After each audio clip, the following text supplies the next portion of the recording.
welcome back to my channel. My name is Carly Stevens. I'm a teacher and author, and this is English Nerd.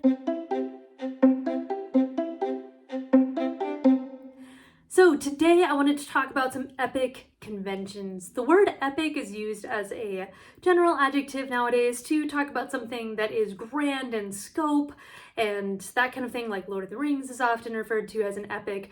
Technically speaking, it is not. It does fit the modern general meaning of epic, but when we're talking about classic epics like the Iliad, the Odyssey, the Aeneid, the Divine Comedy, they all have certain things in common. So I wanted to talk to you about what those epic conventions are. Number one is that epics are in verse. So they have not paragraphs, but instead they're written poetically. So you see this is the Iliad. The Inferno is written in a fairly unusual way, but there's the original Italian meter of the Inferno. We have the Odyssey. So you can see that they're all written with this high metrical style. Along with that comes a lofty tone. You're not going to find a low tongue-in-cheek kind of tone with epics. Instead, they take themselves very seriously. The topics are treated with seriousness, and the topics themselves are quite serious. You have with the Iliad a 10-year war going on. You have with the Inferno a tour of the entire afterlife and the ramifications of what justice might look like after death. With the Odyssey, you have a not quite as lofty topic, perhaps, with a man trying to go home after the Trojan War and experiencing this vast array of creatures and adventures all over the Greek world. With the Aeneid, you have the fall of Troy and the founding of Rome.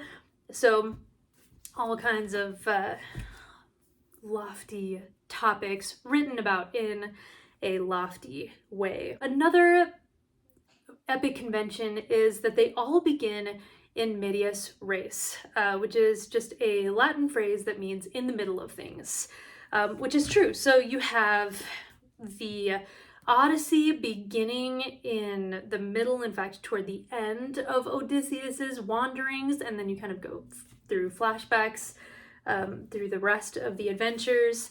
The Inferno literally begins midway in the journey of our life. I came to myself in a dark wood. So midway in the journey of the protagonist's life is when this begins. The Iliad begins 9 years into a 10-year war. So you're thrown right into the middle of things. You never have that sense of, and then I woke up and the day began. You're just in the thick of it from moment one. I've already hinted at this next epic convention, but you have a vast setting in epics as well. You're not going to find an epic unless it's like, a mimicry of the epic style in just a house, for example. Instead, you have a war between two nations. You have the entire afterlife and the three locations there, according to Dante. So you have a vast setting. The more famous epics tend to get vaster in scope every time. The only backwards move that we make in terms of setting itself arguably is Paradise Lost by John Milton, which I do not have a copy of, but I have read multiple times. And that one takes place largely in hell or in the Garden of Eden. So in terms of topic, it really can't get grander than the fall of mankind and the battle between good and evil generally. But that one is a little bit smaller in scope. You have high stakes. Will Odysseus and his crew die on the way back to Ithaca? It's life or death stakes here. It's an eternal afterlife of torture or paradise for Dante, the main character in the Divine Comedy. You have war. You have incredibly high stakes for all of the major epics. At a minimum, it's life or death for the protagonist. So speaking of the protagonist, the epic hero has to be a certain type of person. The epic hero is a greater than average man. It is always a man. I'm ready for a woman epic. If you know of one in a culture that I just haven't read yet, please let me know. I would love to hear about that. But it's a greater than average man whose characteristics embody what that civilization cares about. So in Song of Roland, the great French epic, you have that battle prowess of Roland's. He has many, many flaws that are easy for a modern audience to see, but he is undeniably the best fighter, and that was something that was prized in that culture. You have the cunning of Odysseus, which was a prized attribute in Greek culture. You have the strength and the beauty of Achilles, who again is very flawed, and that's kind of the other half of this, the other side of this coin.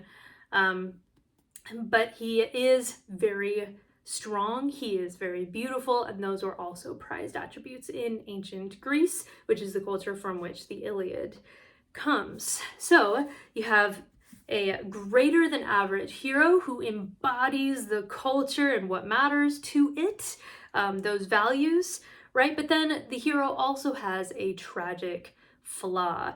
Almost 100% of the time, that flaw is hubris, which is kind of a buzzword for epics. Hubris just means excessive pride. So because these people are greater than average, they're incredible fighters or they're amazing thinkers or what have you, then they have this pride that is their ultimate downfall.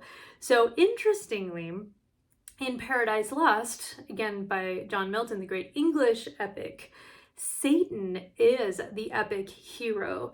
He is the one for which there are great stakes that he knows about. He is the one who is greater than average. He is the one who has that hubris, that pride that literally goes before a fall, and then he falls. He's thrown into the inferno. So yes, you have this epic hero with a tragic flaw that often causes that hero's downfall. So not every epic hero makes it out of the epic alive. Many of them do, but it's about 50-50 to be honest, of the epics that I've read. You also have a few other stock characters in epics. Among these are a heckler, kind of a dumb heckler character who goes up to the hero and says, "You can't do this, that's ridiculous," but this person is usually themselves a coward. So you have characters like Unferth in Beowulf. Beowulf is in some ways an epic. It fits most of the epic conventions, but it's not strictly speaking an epic, like some of these others are. More on that later on, but you do have that heckler character in Unferth who is silenced by the excellence and amazingness of Beowulf as the story progresses.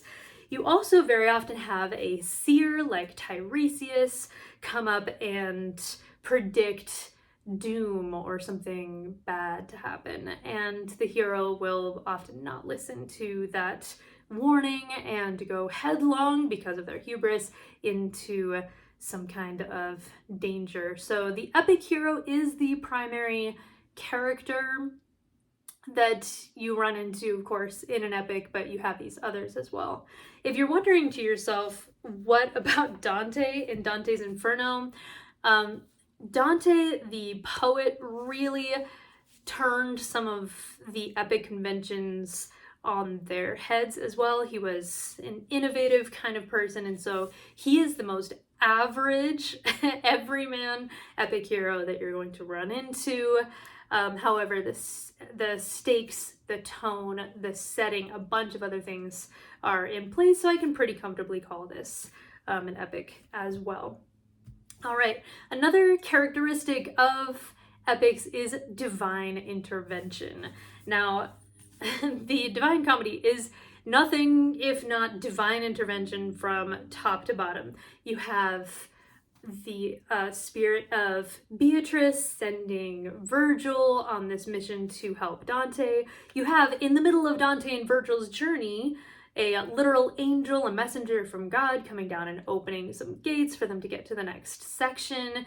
You have a vision of God himself at the end of Paradiso, which is the last of the 3 parts of the Divine Comedy. So yeah, just divine intervention every which way.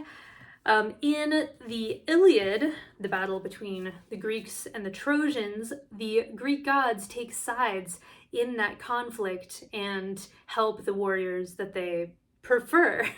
So you have Aphrodite saving Paris from the one-on-one battle with Menelaus and whisking him back to Troy. You have Athena, who sides with Achilles in the battle between Achilles and Hector, Team Hector all the way, in my opinion. But anyway, lots of divine intervention there. Another epic convention that you see in almost every epic is the invocation of the muse. The muses were the goddesses of divine inspiration, artistic inspiration. Each of the 9 muses had a specific type of art that they inspired, but you have at the beginning of the Iliad, for example, it just begins. Rage, goddess, sing the rage of Peleus' son Achilles, etc. Begin, muse, when the 2 first broke and clashed. So goddess and muse are both references to the muses. So you are invoking the muse. Muse, come to me, give me this inspiration. In a work like, in fact, in Paradise Lost, which is which purports to be a Christian epic, there is an invocation of the Holy Spirit to inspire the writer to accurately express his topic of the fall of mankind. So kind of a riff on the traditional invocation of the muse. Rather than the goddess, we have God himself, right? You also see several other smaller elements in epics like formal speeches. You have a lot of formal speeches. Paradise Lost, I have mixed feelings about Paradise Lost. I'm not sure if you could tell from my explanations and kind of my tone, but the best part of Paradise Lost is undeniably the formal speeches. Satan has some speeches that are incredibly well done. They would make amazing monologues for auditions. So he gives all these very formal arguments, but that's not just a Paradise Lost thing. You find that in all of the epics. You find that in Beowulf, you find that in the Iliad, in the Odyssey, in, I mentioned Song of Roland, you see it in there, you see it in the Aeneid, these rousing speeches that are very stylized and beautiful.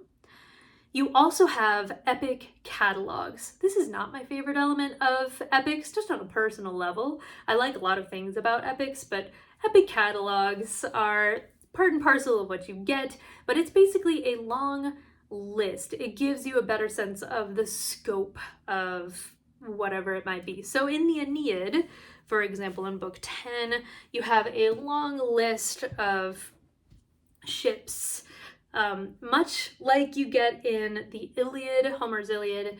There is a list of ships, a list of, epic catalogues can really go on for quite some time, but we have this many ships, we have this many soldiers. In Dante's Inferno, you have in, which is it, Canto 5? I think it's Canto, no, it's Canto, 4 and 5. You get these long lists of people in a particular section of the Inferno. Another stylistic element that you find in epics are epic similes. Epic similes are comparisons that go on for more than just a line, a verse. Instead, they go on for quite some time. So in the Odyssey, for example, when Odysseus decides to sail between Scylla, the monster coming out of these cliffs, and Charybdis, the whirlpool over here, knowing that he's going to lose some men, there is an epic simile where Scylla starts picking off sailors from the deck like an angler fishing and pulling up their catch. So it goes on for several lines. It's very descriptive. It's established over a while. It gives you a very vivid image of how terrible this monster attack must have been. But all epics have these epic similes that really dig into these comparisons. Most epics also have repeated epithets. Epithets are like rosy-fingered Dawn, gray-eyed Athena, swift-footed Achilles. Those are all from the Iliad. So this kind of multi-part adjective goes with a particular character or thing. The reason that you have these repeated epithets is that epics were originally spoken. They were chanted aloud. This goes for Song of Roland. This goes for the Homeric epics. And so having that kind of marker made it easier, I'm sure, to memorize, but also easier to remember for the audience as well. It would clue them in to these major characteristics of characters so they could keep them all straight. I know that there are probably much more important reasons why they would include these epithets, but to me that's the most immediate one that comes to mind. That is about it. There are a few other epic conventions, like the statement of theme at the beginning. What is the main topic going to be? Like with the Iliad, you have rage, goddess, sing the song. But that one I didn't feel as equipped to really dig into with examples. So what other epic conventions do you know about that maybe I've left out? Keep an eye out for these. You can find them if you are reading an epic. Look for the invocation of the muse. Look for the fact that you're starting in medias res. Look at the tone and look for that flaw in the epic character. Whew. All right. Epics are worthwhile in that they really are beautiful expressions of entire cultures, many times lost cultures. So we can learn a lot from them, and there are always these quotable nuggets, and you usually get memorable characters in there. So yeah, hopefully if you're reading an epic, then you're enjoying it. At least you know more about epic conventions now. All right, make sure to like this video if you like it. Follow the channel for more content like this, and head over to my website, carly-stevens.com, for more student and teacher resources. All right, that's it. Until next week. Bye.